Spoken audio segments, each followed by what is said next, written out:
हर साल होली जलती है, हर साल धधकती आग में बुराई का अंत होता है। लेकिन क्या आपने कभी सोचा है कि यह परंपरा क्यों शुरू हुई?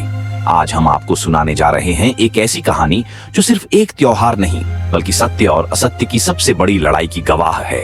यह कहानी है एक अहंकारी राजा की, यह कहानी है एक सच्चे भक्त की, और यह कहानी है बुराई के अंत की।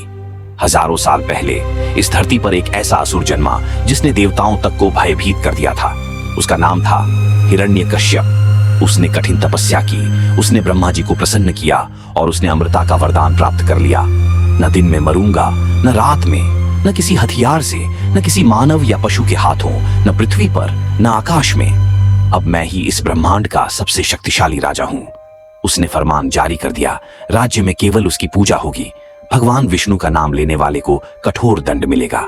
लेकिन राजा का अपना ही पुत्र प्रहलाद भगवान विष्णु का सबसे बड़ा भक्त निकला।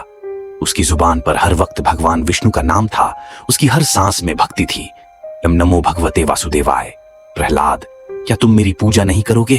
पिताश्री, भगवान विष्णु ही सच्चे ईश्वर हैं, मैं उनकी भक्ति नहीं छोड़ सकता। गुस्से से भरा हिरण्यकश्यप अब अपने ही पुत्र को मारने के लिए उतारू हो गया। उसे ऊंचाई से फेंका गया, लेकिन भगवान ने बचा लिया। उसे भूखे शेरों के सामने डाला गया, लेकिन शेरों ने उसे नहीं छुआ। तलवारें चलीं, लेकिन तलवारें खुद झुक गईं। हर बार भगवान विष्णु अपने भक्त की रक्षा कर रहे थे। अब हिरण्यकश्यप को यकीन हो गया कि उसे कोई और तरीका अपनाना होगा। हिरण्यकश्यप की बहन होलिका के पास एक रहस्यमयी वरदान था। आग उसे जला नहीं सकती थी। ये लड़का मरता नहीं तो इसे आग में भस्म कर देती हूँ। विशाल अग्निकुंड तैयार किया गया। होलिका प्रहलाद को गोद में लेकर जलती हुई आग में बैठ गई। लेकिन तभी चमत्कार हुआ। हवा में हलचल हुई। भगवान विष्णु की कृपा से आग में एक दिव्य शक्ति प्रकट हुई।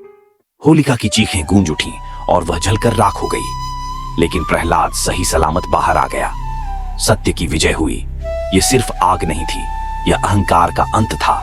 होलिका चिल्ला रही थी, उसकी शक्तियां उसे बचा नहीं सकी, क्योंकि यह अग्नि किसी साधारण लकड़ी को जलाने के लिए नहीं बल्कि पाप के अंत के लिए जल रही थी। चारों ओर आग की लपटें नाच रही थीं और उस जलते हुए रथ के बीच से भक्त प्रहलाद मुस्कुराता हुआ बाहर आ गया। भगवान विष्णु ने उसकी रक्षा की थी। आज भी हर साल हम इस पवित्र अग्नि को जलाते हैं ताकि हमें याद रहे कि चाहे अंधकार कितना भी घना हो, सच्चाई की एक छोटी सी लौ भी उसे जलाकर भस्म कर सकती है। सत्य की जीत हमेशा होती है। जय हो होलिका दहन की। होलिका जल चुकी थी, प्रहलाद विजयी हो चुका था, लेकिन हिरण्यकश्यप का अहंकार अब भी नहीं टूटा था। अगर आपको यह कहानी पसंद आई तो अभी के अभी चैनल को सब्सक्राइब करो। नई पौराणिक कहानियों और धमाकेदार वीडियो के लिए बेल आइकन दबाओ ताकि एक भी अपडेट मिस न हो। सत्य की जय हो।